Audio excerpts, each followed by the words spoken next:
The WNBA, long seen as a league striving for progress and inclusivity, suddenly found itself at the center of a controversy that exposed cracks in its culture. The incident, involving Caitlin Clark and Audra Wilson, shed light on the toxic environment lurking beneath the surface of what is supposed to be a celebration of women's basketball. It wasn't about the game or the skills on the court anymore. This was something more, a tale of favoritism, perceived bias, and an exclusion that left people questioning the values of the league. But before we proceed further, don't forget to smash that like button and subscribe. Caitlin Clark, the sharpshooting phenom from Iowa, had captured the attention of basketball fans with her long-range bombs and ice-cold demeanor under pressure. She became a fan favorite not just for her play, but for the way she carried herself on the court. Confident, almost cocky, but in a way that made her the kind of player you either loved or hated. It was a bit of swagger that endeared her to young fans, and some might say she had the aura of an old-school street baller with a social media following. On the other side of the WNBA landscape stood Audra Wilson, a superstar in her own right, already established as one of the league's premier talents. Wilson had been the face of the league, a powerhouse in the paint, with accolades piling up. However, this wasn't about who was better on the court, it was about what happened off it. The tension surfaced when Clark, despite her growing fame, was overlooked for a major endorsement opportunity and team leadership role that instead went to Wilson. On the surface, it seemed like business as usual. Teams and brands often opt for players who are already well established in the professional arena. But for many, this decision felt like more than just a marketing choice, it felt personal. Fans of Clark voiced their displeasure, wondering why the rising star had been snubbed. Was this a matter of seniority, or was something more sinister bubbling under the surface? Whispers of favoritism grew louder as the media picked up the scent of controversy. Clark, known for her brashness on the court, wasn't someone to take this kind of slight lying down. Her supporters rallied behind her, creating a wave of social media posts questioning the league's direction and ethics.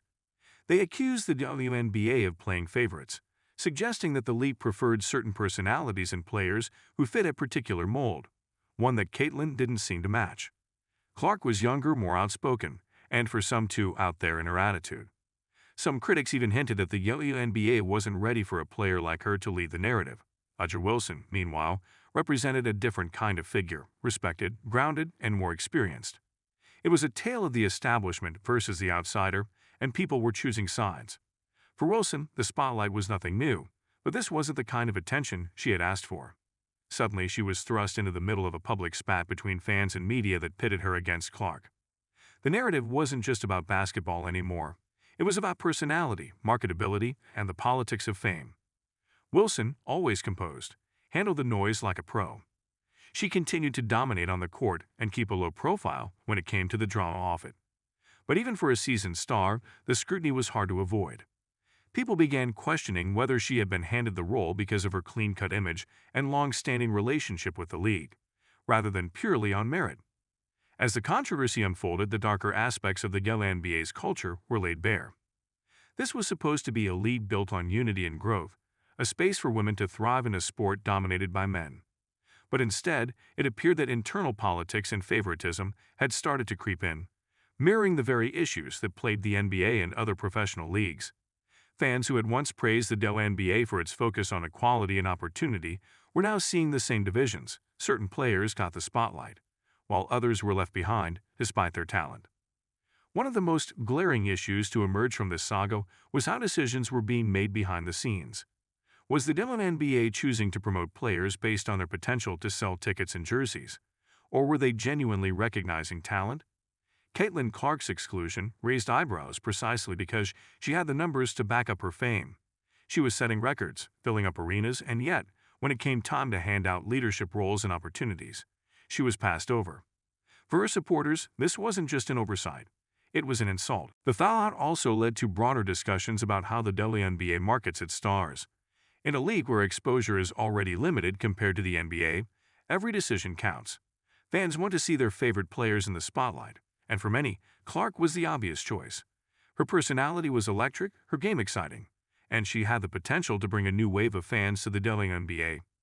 Yet, the league's decision to favor Wilson was a reminder that there was still a certain hierarchy, and Clark, despite her growing influence, hadn't yet climbed to the top. While the WNBA tried to remain neutral, the damage was already done. The league's silence only fanned the flames of speculation.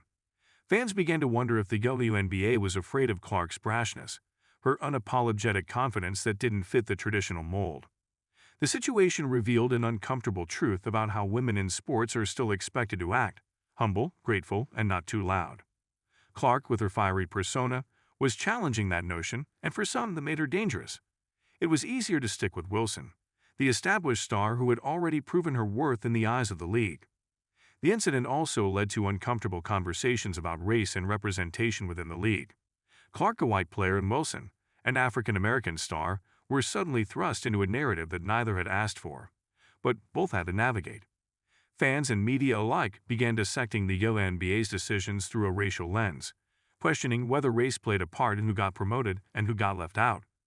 While this debate was far from conclusive, it added another layer of complexity to the growing unrest surrounding the league's choices. Clark, for her part, didn't back down from the controversy. She continued to play her game, using the situation as fuel to prove her doubters wrong. Her on-court demeanor became even more intense, and her performances grew sharper, as if she was determined to show the league what they had overlooked. For some, it was this very attitude that made her so compelling. A player who thrived in the face of adversity, someone who wasn't afraid to challenge the status quo. Clark's rejection wasn't just a blow to her ego. It was a moment that galvanized her fan base and solidified her as a player to watch, both for her game and her personality. Wilson, on the other hand, continued to carry herself with grace, refusing to engage in the drama. She let her game do the talking, as always, and for that, she earned even more respect from her peers. But the controversy had left its mark. The league, which had positioned itself as a haven for equality and fair treatment, now had a visible scar. Whether or not it could recover from this PR disaster would depend on how it handled future situations involving its star players. The Clark-Wilson saga was far from over, and it had exposed a rift within the WNBA that wasn't going to heal anytime soon. As the dust settled, what became clear was that the WNBA had to make a choice about the kind of culture it wanted to cultivate. Would it continue to play favorites, or would it embrace the diversity of its talent pool, allowing players like Clark to shine without fear of being boxed out for not fitting the traditional mold? The incident was a wake-up call for the league, a reminder that its audience was watching closely, and they weren't afraid to call out what they saw as toxic behavior. The fallout from the Caitlin Clark and A'ja Wilson controversy didn't just dissipate after a few headlines. In fact, it grew legs and continued to walk through the WNBA's corridors, leaving a trail of tension among players, coaches, and fans alike. What started as a seemingly isolated incident between two of the league's brightest stars evolved into a conversation that threatened to engulf the entire organization. This was no longer just a Clark versus Wilson issue. It had become a reflection of a deeper struggle within the WNBA, one that had been simmering under the surface for years. At the heart of the controversy lay a fundamental question about what the WNBA valued most in its players. Was it talent, personality, or something else entirely? The debate exposed the competing ideals of individuality versus conformity, and whether or not the league was equipped to handle players with outsized personas. Caitlin Clark, with her unabashed confidence and sharp tongue, didn't fit into the neat box the WNBA had seemingly constructed for its stars. She wasn't just content with being a good player. She wanted to be a revolutionary force, and that made some people in the league uneasy. Clark's rise to fame wasn't an accident. She had been making waves since her high school days, shooting three-pointers from seemingly impossible angles and distances. By the time she arrived at the University of Iowa, she was already a household name among basketball enthusiasts. Her ability to shoot the lights out from anywhere on the court, coupled with her fiery competitive nature, made her a player fans couldn't ignore. But her cockiness, often displayed in post-game interviews or through her aggressive play style, wasn't something the WNBA had traditionally promoted. And this tension between how she saw herself and how the league viewed her became the crux of the issue. On the other side of the coin, A'ja Wilson was everything the WNBA loved to showcase in a player. She had the accolades, the experience, and the marketability that made her the perfect ambassador for the league. Wilson was the kind of player who brought stability to a team, the kind who could handle the pressure of carrying a franchise without the drama. She was polished, professional, and immensely talented, and it was easy to see why the league chose her to be the face of the WNBA.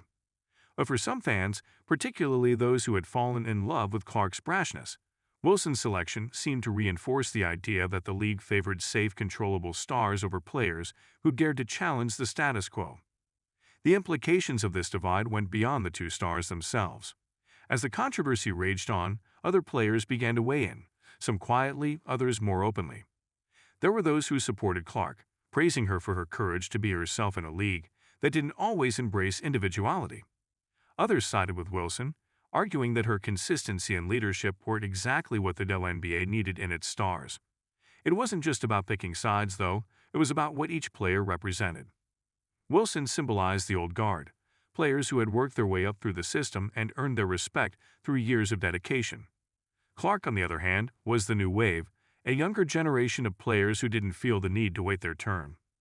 In locker rooms across the league, the debate played out in real time. Some veterans, feeling a sense of loyalty to Wilson and what she represented, expressed frustration at how the media had blown the situation out of proportion. To them, Clark hadn't paid her dues yet, and her fans were jumping the gun by demanding she be elevated to the same status as Wilson. Meanwhile, younger players who saw themselves in Clark's defiant attitude took a different view. They felt the league was out of touch with how much the game had evolved, and that Clark's exclusion was a symptom of a larger issue, namely that the WNBA was reluctant to embrace change. The controversy also bled into the corporate side of things. Sponsorship deals, which had already been few and far between for many WNBA players, suddenly became a battleground. Endorsement companies, wary of getting caught up in the media storm, began to take sides as well. Some brands, wanting to align themselves with a fresh, youthful image, reached out to Clark, seeing her as the next big thing. Others, more cautious, stuck with Wilson, viewing her as the safer bet. This divide created a ripple effect, with even players not directly involved in the controversy feeling the pressure to pick a lane. Would they support the rising star who was shaking up the league, or would they back the established veteran who had already proven herself? For the WNBA itself, the fallout was impossible to ignore. The league had long prided itself on being a progressive space for athletes to thrive. But the Clark-Wilson debacle exposed a rift in its culture that threatened to undermine that narrative. Internally, league officials struggled to control the situation, caught between wanting to protect their existing stars and recognizing the need to support the next generation of players. It was a delicate balancing act, and the longer the controversy dragged on, the more apparent it became that the WNBA was ill-prepared for this kind of internal conflict. The media frenzy didn't help matters. Sports analysts and commentators couldn't get enough of the story, framing it as a clash of personalities, a battle for the soul of the league. Every game Clark and Wilson played was dissected for clues as to how they were handling the pressure. Did Clark's extra swagger after sinking a deep three-pointer mean she was still bitter about the snub? Was Wilson's calm demeanor a sign that she was unfazed by the noise? The drama off the court often overshadowed the actual games, which only added to the frustration for both players. But perhaps the most telling aspect of the entire controversy was how it revealed the WNBA's struggle with identity. The league had always marketed itself as different from the NBA, promoting values like unity, empowerment, and equality.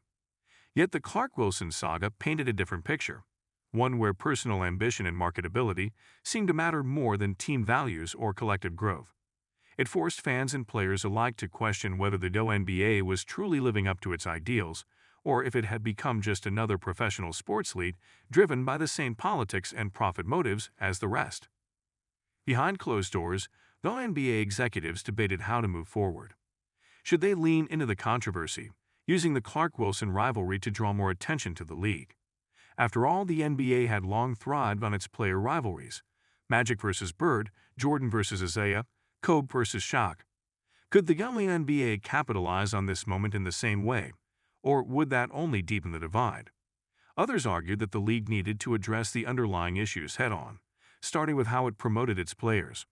For too long, some said, the WNBA had relied on a handful of marketable stars to carry the league, neglecting the talent bubbling up in the rest of the roster. If the league wanted to grow, it needed to be more inclusive in how it distributed the spotlight. Of course, not everyone saw the Clark-Wilson controversy as a negative. For some, it was a sign that the WNBA was maturing as a league. In a way, this kind of conflict was inevitable. As the talent pool deepened and the league gained more exposure, these kinds of power struggles were bound to happen. In a sense, the drama was proof that the WNBA had reached a point where it had enough star power to generate headlines that transcended the court. It was a sign of growth, albeit a messy one. Yet the question remained: what kind of league did the WNBA want to be? Would it embrace the unpredictability of players like Caitlin Clark, or would it stick with the steady professionalism of players like Aja Wilson? Could it find a way to balance the two, or was the league destined to fracture along the lines of personality and style? The answers weren't immediately clear, but what was certain was that the WNBA couldn't afford to ignore the issues the controversy had brought to light. The league's future depended on how it handled these growing pains, and the world was watching. In the months that followed, the tension between Clark and Wilson continued to simmer, but it became less about the two players individually and more about what they represented. Clark was the flag bearer for a new generation of players who wanted to push boundaries and challenge the norms. Wilson, though younger herself, had become emblematic of the establishment, a player who had paid her dues and was now reaping the rewards.